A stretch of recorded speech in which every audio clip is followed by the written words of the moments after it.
Alerta vermelho. Capítulo 26. A charada. No dia 1º de outubro de 1939, Winston Churchill fez um discurso que ficou famoso sobre a perspectiva de a Rússia entrar na Segunda Guerra. Não posso prever para vocês qual será a atitude da Rússia. É uma charada envolta em um mistério dentro de um enigma, mas talvez haja uma chave para desvendá-la. A chave é o interesse nacional da Rússia. Saltemos agora para 2008. As observações de Churchill permaneciam válidas, porém com uma importante ressalva. Não eram os interesses nacionais que determinavam os passos da Rússia, mas sim o dinheiro e especificamente sua obtenção ilegal por agentes públicos. Nossa situação como um todo era uma grande charada. Por que Karpov e 3 colegas pegariam um avião e voariam centenas de quilômetros até a Kalmúquia para abrir um processo contra mim apenas por vingança? Por que dariam tanta atenção ao processo contra Ivan, se isso não lhes trazia benefício algum? Por que fazer as batidas de busca e apreensão naqueles bancos, se não havia mais ativos do Hermitage na Rússia? Eu simplesmente não conseguia entender. Quanto mais eu pensava nisso, mais me convencia de que a resposta para a charada estava no que restava das nossas empresas de investimento que haviam sido fraudulentamente reregistradas. As empresas não possuíam grande valor econômico, mas se pudéssemos de alguma forma recuperar seu controle, teríamos o direito de requisitar do governo todas as informações relevantes. A partir desse estágio, conseguiríamos juntar os pontos e rastrear exatamente quem, pois estava claro que a história não se restringia apenas a Karpov e Kuznetsov, estava por trás da fraude. Para conseguir isso, entramos com um pleito junto ao Tribunal de Arbitragem de Moscou, a fim de que nossas empresas nos fossem devolvidas. Esse lance deve ter surpreendido as pessoas por trás da fraude, porque imediatamente eles entraram com um processo contra nós no Tribunal de Arbitragem de Kazan, forçando para que o caso fosse transferido para o Tartaristão. Presume-se que acreditavam que o Tribunal de Kazan, a capital, seria mais favorável a eles. Eu tinha dúvidas quanto às nossas chances em um tribunal de uma província russa, mas estava feliz por ver nossos inimigos reagindo de modo tão rápido e defensivo. Parecia claro que tínhamos colocado o dedo em uma ferida.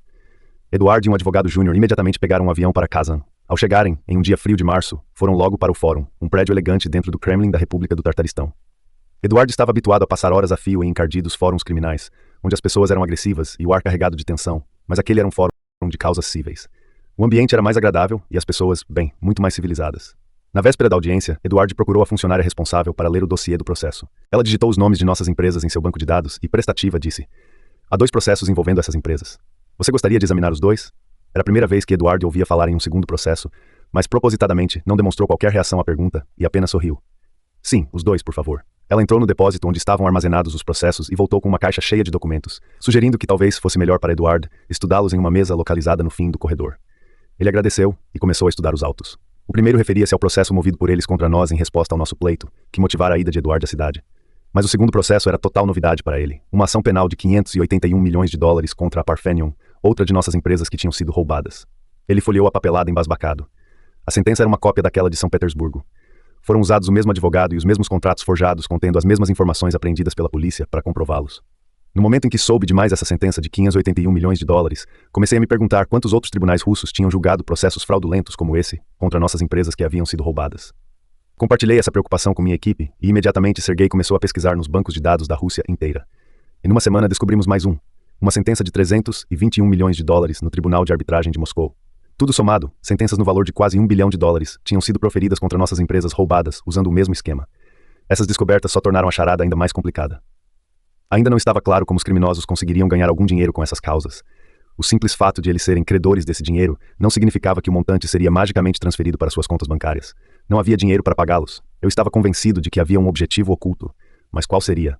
Não era evidente e eu percebi que precisava dar um passo atrás, examinar tudo de novo e tentar identificar algum padrão ou conexão que talvez não tivéssemos notado. Em uma manhã de sábado, no fim de maio de 2008, pedi a Ivan que fosse ao escritório e levasse para a sala de reuniões do conselho toda a papelada jurídica, extratos bancários e mandados de busca. Tiramos de uma caixa os documentos e os pusemos na longa mesa de madeira, organizando-os em diversas pilhas, uma para cada sentença, uma para cada operação de busca e apreensão em banco e uma para cada processo criminal. Quando estava tudo arranjado, começamos a reconstruir a cronologia dos fatos. "Quando foi a última operação de busca e apreensão de Kuznetsov nos bancos com os quais trabalhamos?" perguntei. Ivan revirou a pilha de papéis. "Dia 17 de agosto. Certo. E quais são as datas dos falsos julgamentos no tribunal?" "O de São Petersburgo foi em 3 de setembro, o de Kazan em 13 de novembro e o de Moscou em 11 de dezembro. Só para esclarecer, esses bandidos entraram com ações nesses tribunais e gastaram uma grana preta para obter essas sentenças, mesmo sabendo que não restavam mais ativos nem dinheiro em nossas companhias?" "É o que parece", disse Ivan, pela primeira vez percebendo a incoerência. "E por que eles fariam isso?" "Talvez quisessem usar as sentenças como garantia para tomar empréstimos", sugeriu Ivan. "Isso é ridículo. Nenhum banco emprestaria dinheiro contra uma garantia frágil como essas sentenças judiciais amadoras. Talvez então estivessem pensando em confiscar seus bens pessoais no exterior. A simples menção da hipótese me deixou arrepiado, mas eu sabia que era impossível. Já havia confirmado isso com meus advogados ingleses assim que soubemos dos processos em São Petersburgo. Permanecemos por um momento em silêncio até que uma luz se acendeu sobre a minha cabeça. "Qual foi o lucro do Hermitage em 2006? "Só um segundo", disse Ivan, abrindo um arquivo em seu laptop. foi de 973 milhões de dólares. E quanto pagamos de imposto naquele ano? Ele tornou a consultar o laptop. Pagamos 230 milhões de dólares. Isso pode parecer loucura, mas você acha que eles vão tentar fazer com que esses 230 milhões sejam restituídos a eles? Isso é loucura, Bill. As autoridades jamais fariam isso. Não sei, não. Acho que deveríamos perguntar a Sergei. Naquela segunda-feira, Ivan ligou para Sergei a fim de verificar se a teoria fazia sentido. Assim como Ivan, ele a rechaçou de imediato. Impossível, disse sem nem ao menos pensar. A ideia de que alguém poderia roubar impostos já pagos é absurda. No entanto, uma hora depois, Sergei ligou de volta. Talvez eu tenha me precipitado. Dei uma olhada na legislação de impostos e o que você descreveu é teoricamente possível, embora eu não consiga imaginar acontecendo na prática. Naquelas semanas, enquanto eu inventava teorias no escritório, Sergei seguia conduzindo sua própria investigação. Mais que qualquer coisa, ele queria saber tudo sobre quem estava envolvido nos crimes. Escreveu para o órgão do governo onde nossas empresas roubadas tinham sido registradas, pedindo acesso a todas as informações que tinham. Embora não tenha recebido resposta oficial do órgão, os criminosos fizeram algo revelador. Transferiram imediatamente as empresas roubadas para uma obscura cidade no sul da Rússia chamada Novocherkassk. A carta de Sergei certamente os tinha assustado. Ele então escreveu para o órgão de registro de empresas de Novocherkassk, requisitando as mesmas informações. Ainda que os servidores dessa cidade não tenham respondido, assim como os de Moscou, os bandidos transferiram as empresas de novo, dessa vez para Khimki, um subúrbio da capital. A brincadeira de gato e rato estava dando nos nervos dos nossos inimigos. Sergei continuou o jogo e escreveu também para o órgão de registro de empresas de Khimki. Sergei percebeu que, embora não tivessem respeito pela lei, nossos oponentes tinham respeito servil pela burocracia e pelas normas de procedimento. Assim como assustar os bandidos com suas requisições e os levar a transferir as empresas de um lado para outro, ele acreditava que poderia desconcertar também a polícia, inserindo nos autos do processo novas evidências do seu próprio envolvimento no crime. Sergei sabia que, quando um dado novo entrava nos autos, a regra era que lá ficaria para sempre.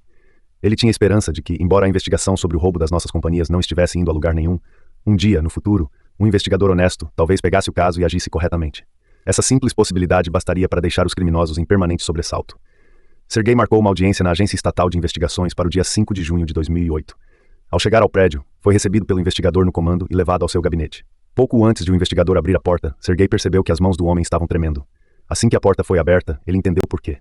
Lá dentro, sentado à frente da mesa, estava o tenente-coronel Artem Kuznetsov. Sergei levou um susto.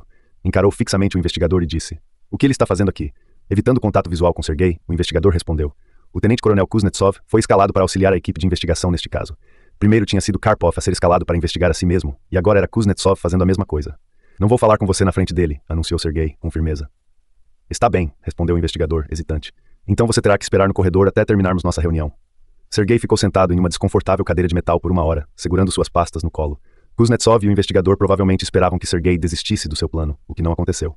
Quando Kuznetsov finalmente saiu, Sergei levantou-se, entrou na sala, sentou-se e deu seu depoimento como testemunha, mencionando explicitamente os nomes de Kuznetsov e Karpov.